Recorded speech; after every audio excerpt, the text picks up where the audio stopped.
king sent in his paratroopers. Yes. This is tape number 10 with Dr. Miklos Talavera. Did you ever marry? No. Okay. I have some final questions I'd like to ask Please. you. You mentioned that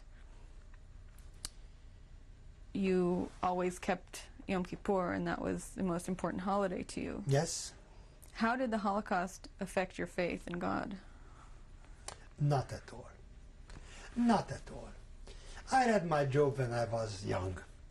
I don't think that God owes us any account. It is a very brazen and insolent thing to ask God that he should give account to us. His roads, as it is written, are unaccountable and unpredictable. Why he does something and why he doesn't do something. Our duty is to obey his commandments, and that's a full-time job, you know, and not to ask him to be a CPA, you know, and to give us account. I mean, I have, you know, this Jewish faith of mine, or the faith in God, you know, inherited from my mother,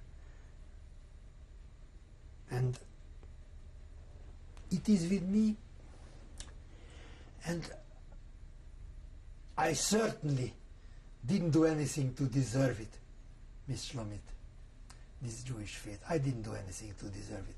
I have only an anxious hope in my heart that it will be not taken away from me.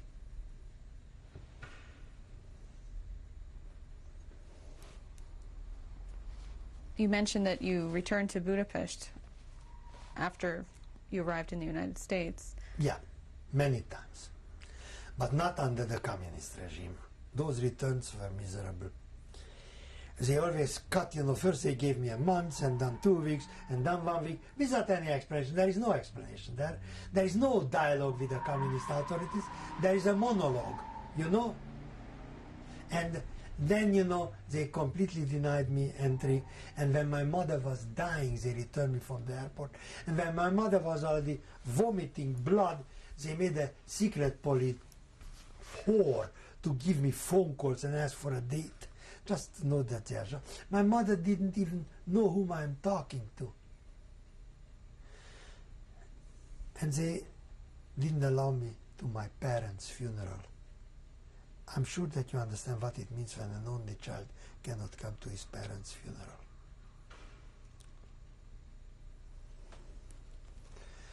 They were very, very cruel to me, and all this was done on Russian instructions. The simple border guards which let me through, of course they got from Budapest the instruction that I'm coming, when they threw me out, etc. They were so nice and polite with me because they felt it as Hungarians that I didn't do anything against Hungary, but this is on Russian instructions. How have your experiences, both in the Holocaust and in the Soviet gulags, affected your day-to-day life today? Well, such things you can't simply ignore or throw out of your life. But life goes on, and I cannot dwell on them, even if they are with me and they influence my thinking. I don't want to hate any honest German, not even in the older generation, the youth, of course, they were not even alive when these things happened. So I have a certain amount of forgiveness for the past, but utmost reckoning if I see the slightest line to rise again or to start the things again, you know? Utmost strength to fight any kind of Farrakhanism, Jesse Jacksonianism, Buchananism, and such kind of stuff. And the same in Austria or in Germany. You see, my idea is in this way split. As Chaim Weizmann said, to remember this is a right. But it can become also a poison, which makes any objective judgment impossible. Especially important for a historian, right? So, where do we go from there? I have part in me from one side, very clear and distinct memories, as you probably noticed. And on the other side, I'm aware of it, that the world is going on. So, I consider to remember the past a right, but in the meantime, I don't like it to cloud my judgment. Or at least, and besides, I'm only a human being. I can only go so far. Do you think there could ever be another Holocaust?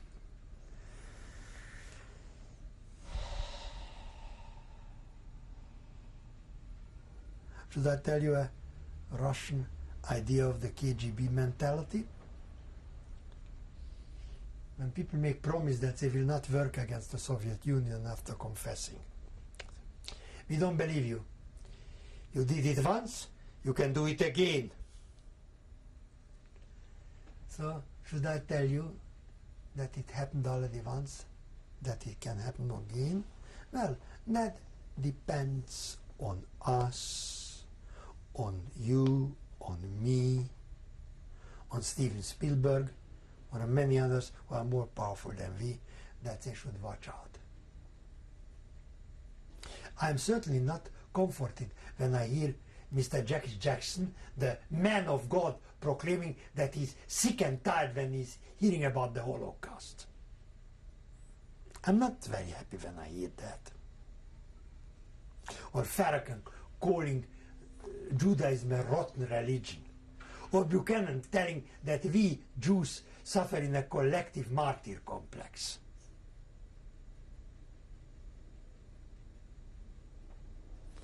And there are such people abroad too. Demagogues. As a matter of fact, I fear about what is going on in Russia and the Ukraine and in these areas more than I fear about Germany.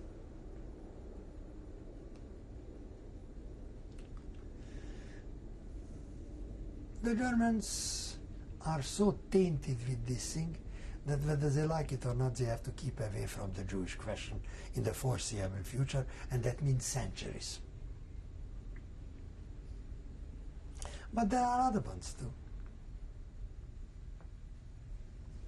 Is there a message that you would like to leave for anyone who may see this testimony? I can only be redundant and repetitious. Utmost forgiveness for the past, the world goes on, and watchfulness, watchfulness, watchfulness. If the slightest symptom is coming up, crack down on it and crush it in statu nascendi. Don't allow it to grow under any pretext. Otherwise, we have to continue. And we should support as much as we can the state of Israel. This is my message. Is there anything else that you'd like to ask that you'd like to say that I haven't asked you about? Only that I'm proud that I'm born Jewish, and I'm proud that I came out from the Holocaust alive, and I'm happy that I could tell this. Thank you very much. You are very welcome. Now somebody will help me.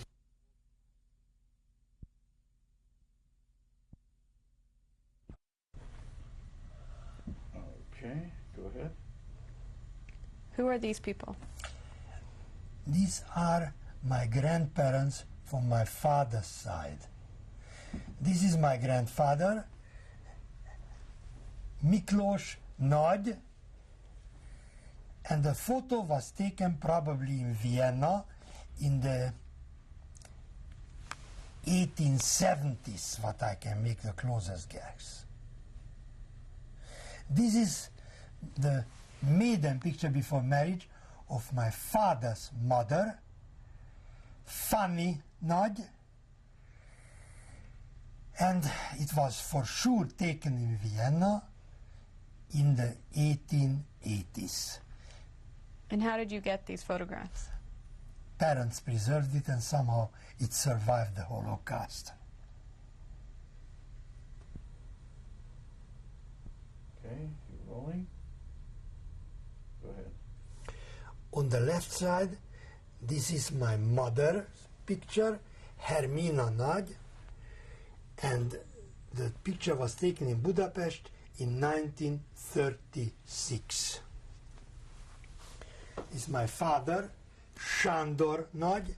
The picture was taken in our apartment in Budapest in 1936. Okay. Now, Yes, go ahead. this is the business card of our shops. My father's name, Sándor Nagy. Bútor means in Hungarian furniture, and these furnitures were the products of our furniture factory.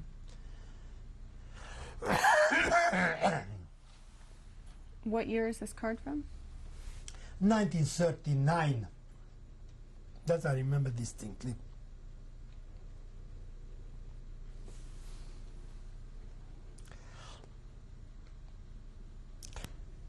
By the way, can I speak? Yes. This is what I asked my parents to put into my room, although the library shelves are not visible. Okay, go ahead. This is me, Miklos Nagy, in Budapest in 1935. I And how- was about 5 years old. And how did you get this photograph? Also from my parents somehow. Well, those who pilfered and robbed our apartment, they didn't take prayer books and they didn't take photos. It was not interesting. They had enough other things to take. Okay, thank you. And we are rolling. Well, this is on the Riviera, probably 1937. There is father, mother, my cousin from Transylvania, me, a friend of the family in France, and Let's do it from left to right, sir. So left to right, a friend of the family holding my shoulders, my father, What is what is the friend of the family's name? Rudolf Hauer from the Alsace. Okay, and who is that Me. he's holding? And your me, name? Me, Miklos Nagy, and this is my father, Sándor Nagy, and this is my mother, Hermina Nagy, and there is Mani, that's not, I don't even know who she is, Mani Mátyás from Transylvania, and this is Marta Gostoni, the wife of my cousin. Okay, which one is which? Marta Gostoni, Mani Mátyás, Sándor Nagy, Marta is on the left then. yeah, with that ugly grimace. Okay, we're rolling. Go. This is István Borbás, a Hungarian fellow prisoner, a good friend of mine, and that is me, Miklos Nagy, and this picture was taken in 1955 in the Krasnoyarsk Lag complex, the Cross Lag. How did you get this picture? It is a long story. We had a free person who took the picture. It was forbidden, and then he gave us the picture. A Lithuanian friend of us is also there. Kazis Žilenas was in the medical service, and he could organize the free people. He was also a prisoner, the Lithuanian. Thank you. Of it from the You just say We're tell rolling. what is This that? is a postcard which I was allowed after 6 years of silence to send to my parents from the Gulag, but it was an answer postcard, the second part of it, which the Russians didn't allow them to answer. On the other hand, as you can see on the other side. Okay, let's Let's turn it over. turn it over. Okay, go ahead. I told them in the letter that I'm very worried because I didn't get any written answer. Well, you can see on the other side of the card that the Soviets stopped them from answering me. Therefore, the other end of the answer card is empty. But I received from them 300 forint in Hungarian money, which makes out about 156 Russian rubles. But I didn't get any parcels, but they definitely sent. And I didn't get any answer from my aunt in Vienna. I didn't get any answer from my cousins in Transylvania. To whom I wrote all, and I didn't get, and I asked them what are doing friends in Israel, Uncle Leo and the Ravises. What is the date of this postcard? 1955 May. Okay. Well, they intercepted my parcels and they let through the money. Okay, go ahead. Miklos Nagy, this is me in the Grand Canyon in Arizona during the summer of 1958. Go. This is my best friend on the left side, Louis Haas, and this is me, Miklos Nagy, in Jerusalem, overlooking the old city, by the way, the Al-Aqsa Mosque, in 1970.